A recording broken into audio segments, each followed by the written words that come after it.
राधे राधे दोस्तों, फिर से आप लोगों को स्वागत है अपना चैनल में। मैं बता दूं, यह वीडियो जो है सेमेस्टर 4 वाले स्टूडेंट के लिए हेल्पफुल होंगे जिनका सेशन 2022 से 26 है। यह इम्पोर्टेंट क्वेश्चन हर बार रिपीट होता है। यह पॉलिटिकल साइंस के एमजी पेपर का इम्पोर्टेंट क्वेश्चन है।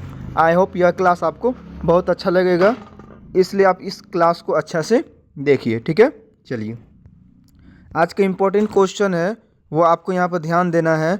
वो है झारखंड में गठबंधन सरकार। ठीक है, झारखंड में जो गठबंधन सरकार है इसके कार्य प्रणाली और गठन के बारे में इस क्वेश्चन में आपको बताना है। कोई बात नहीं है, अब अच्छे से ध्यान दीजिए, आपको समझ में आ जाएगा। ठीक है, चलिए सबसे पहले परिचय में हम लोग देखेंगे। यहाँ पर ध्यान देंगे कि झारखंड में गठबंधन सरकार का गठन। ठीक है, झारखंड में गठबंधन सरकार का गठन, ठीक है, गठन और उसकी कार्य प्रणाली को समझने के लिए हमें राज्य की राजनीति यानी राज्य का राजनीति संरचना, गठबंधन के गठन की प्रक्रिया और उनकी कार्य शैली पर गौर करना होगा।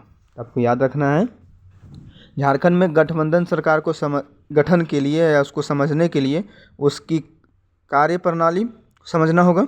ठीक है, और राज्य की राजनीति संरचना, गठबंधन और गठन की प्रक्रिया और उनकी कार्यशैली पर गौर करना होगा। इतने सारे पॉइंट हम आपको बता दें, इस तरह से आप इसका परिचय लिख सकते हैं। अब एक एक करके पॉइंट हम लोग देखेंगे। ठीक है, चलिए अब गठबंधन सरकार का गठन। ठीक है, गठबंधन सरकार का जो गठन है उसको देखते हैं। यहाँ पर देखिए, झारखंड की राजनीति में गठबंधन सरकार का गठन आमतौर पर स्पष्ट बहुमत ना मिलने की स्थिति में होता है। तो आपको याद रखना है, गठबंधन सरकार का गठन तब होता है जब बहुमत की स्थिति प्राप्त नहीं होती है। जैसे मान लिए बीजेपी को कुछ वोट मिला, कुछ सीट मिला, कुछ कांग्रेस को मिला, या कुछ मतलब झारखंड मुक्ति मोर्चा पार्टी को मिला। सारे मिल के अगर सरकार बनाएंगे तो उसको क्या बोलेंगे? गठबंधन की सरकार। मतलब सारे एक पार्टी नहीं, बहुत सारे पार्टी के वोट सीट को मिलाकर एक सरकार बनाया जाता है, तो उसी को बोलते हैं गठबंधन। उसी तरह से यहाँ पर भी लिखे हैं कि झारखंड की राजनीति में गठबंधन सरकार का गठन आमतौर पर स्पष्ट बहुमत ना मिलने पर स्थिति में होती है। ये चीज़ आपको समझ में आ गई होगी। चलिए आगे देखते हैं। सबसे पहले देखिए यहाँ पे, ठीक है, राजनीतिक दलों का सहयोग। जैसे विभिन्न राजनीतिक दल के चुनाव के बाद, ठीक है, चुनाव के बाद की बात करें, सरकार बनने के लिए एक साथ आते हैं। जैसे इसमें से कुछ क्षेत्रीय दल है, जैसे झारखंड मुक्ति मोर्चा मैं बोला, फिर राष्ट्रीय दल जैसे कांग्रेस, ठीक है, कभी कभी निर्दलीय जो किसी पार्टी में नहीं खड़ा होते हैं वो जीत जाते हैं, निर्दलीय विधायक शामिल होते हैं। मतलब इस तरह से मिल के ये लोग एक क्या करते हैं, एक पार्टी का सीट, बहुत सारे पार्टी जैसे झारखंड मुक्ति मोर्चा हो गया, राष्ट्रीय दल जैसे कांग्रेस हो गया, और कभी कभी निर्दलीय, सब मिल करके, ठीक है, जब सहयोग करके राजनीतिक दल का सभी सीट का सहयोग कर करके पार्टी बनाएगा तो उसी को कहते हैं गठबंधन सरकार बनाएगा तो उसी को कहेंगे गठबंधन सरकार। ठीक है, चलिए आगे देखिए। साझा न्यूनतम कार्यक्रम, ये क्या होता है देखिए, समझिए पहले। गठबंधन सरकार बनने के बाद एक साझा न्यूनतम कार्यक्रम होता है, यानी कॉमन मिनिमम प्रोग्राम बनाया जाता है, जिसमें सभी दल के प्राथमिकताओं को शामिल किया जाता है।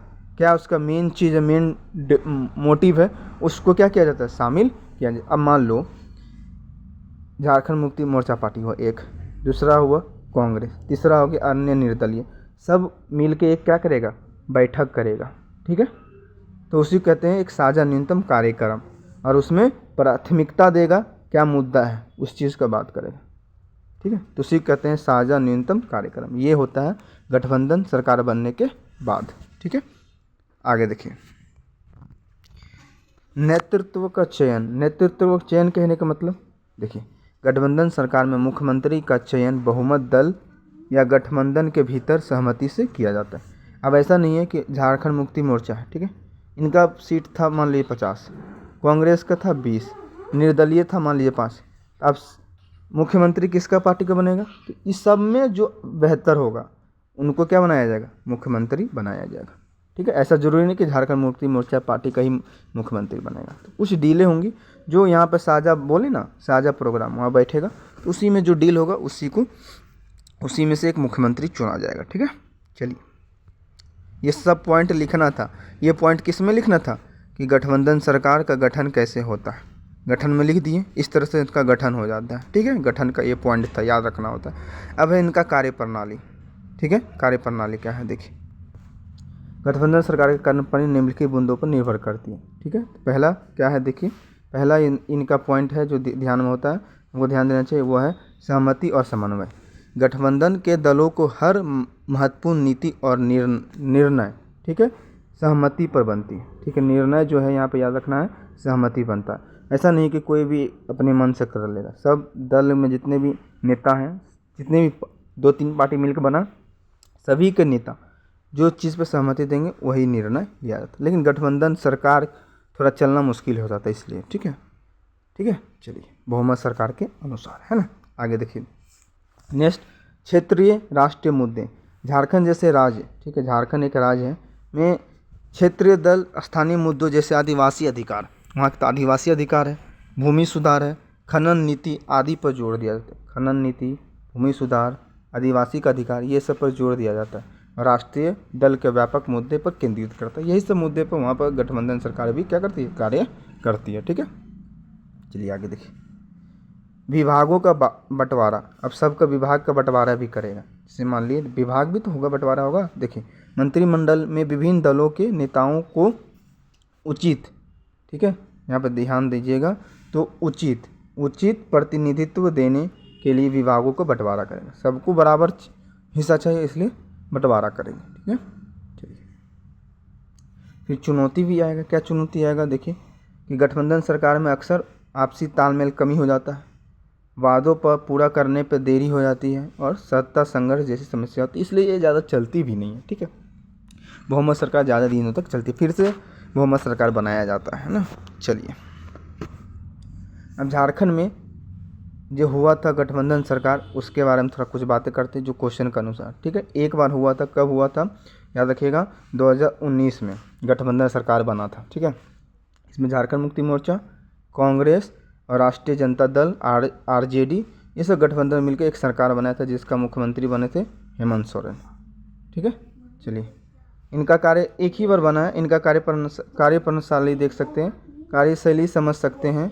यहाँ पर देखिए, कार्यशैली कहने का मतलब इस सरकार ने जनहित के मुद्दों पर कम काम करने का प्रयास किया, जैसे कि किसानों के लिए ऋण माफ़ी, जैसे किसान के लिए, ठीक है, ऋण माफ़ी हो गया, है ना, आदिवासी का अधिकार हो गया, ये सब पे थोड़ा काम, शिक्षा सुधार कम कर पाए, क्योंकि 2019 पहले के अनुसार जैसे बहुमत सरकार था तो वो अच्छा किया। फिर जैसे 2019 के बाद 24 के बाद बहुमत सरकार बना, 24 से 2019 तक बहुमत सरकार था, जैसे रघुवर दास का था, तो वो थोड़ा अच्छा काम किया। लेकिन जैसे गठबंधन सरकार पहली बार बनता 2019 में, वो अच्छा काम नहीं कर पाते। ठीक है, चलिए अब गठबंधन सरकार की चुनौती देख लेते हैं, क्या चुनौती है। ठीक है, चलिए एक एक करके देखेंगे, है ना। पहला देखिए, राजनीतिक अस्थिरता हो जाता। अस्थिरता कहने का मतलब गठबंधन सरकार अक्सर दलों के बीच आपसी क्या होता है, मतभेद हो जाता है, और सत्ता संतुलन नहीं हो पाता, इसलिए बनाए रखने में संघर्ष हो जाती है। पहला पॉइंट। दूसरा देखिए, साझा एजेंडा का अभाव हो जाता है, मतलब कई बार दल अपने व्यक्तिगत एजेंडा को प्राथमिकता देते हैं, जिससे सरकार काम काज में रुकावट है। जैसे मतलब देश के बारे में नहीं सोचेगा, अब किसके लिए सोचेगा, वो अपने खुद के लिए सोचेगा, व्यक्तिगत एजेंडा पर काम करेगा, इसलिए क्या होता है, साझा एजेंडा अभाव पड़ जाता है। ठीक है, आगे देखिए, भ्रष्टाचार बढ़ जाता है। गठबंधन सरकार में कभी कभी राजनीतिक दबाव के कारण प्रभावी प्रशासन नहीं कर पाती। अब बोलेगा भाई मैं ये किया, अब गलती बताएंगे तो बोलेगा मैं छोड़ दूंगा, सरकार टूट जाएगी, तो इसमें थोड़ा भ्रष्टाचार ज़्यादा हो जाता है ना। तो ये सब पॉइंट लिख सकते हैं। अब लास्ट में क्या लिखना है, निष्कर्ष। निष्कर्ष देखो क्या लिख सकते हैं कि झारखंड में गठबंधन सरकार का गठन क्षेत्रीय और राष्ट्रीय दलों के आपसी के सहयोग का परिणाम होता है। हालांकि इसे सफलतापूर्वक चलाने के लिए समन्वय, पारदर्शिता, जनहित, प्राथमिकता देना आवश्यक है। सरकार के स्थानीय मुद्दों के विकास पर ध्यान देना, कार्य रखना थोड़ा कठिन हो जाता है। जैसे अभी भी देख सकते हैं हमारे केंद्र में भी एक गठबंधन सरकार है, एनडीए का गठबंधन सरकार है, कांग्रेस बीजेपी की सरकार नहीं है इस बार, आपको पता होना चाहिए। तो इससे आप समझ सकते हैं ना, लिख दीजिएगा। फिर मिलते हैं नेक्स्ट वीडियो में, तब तक के लिए बाय बाय, जय हिंद जय भारत।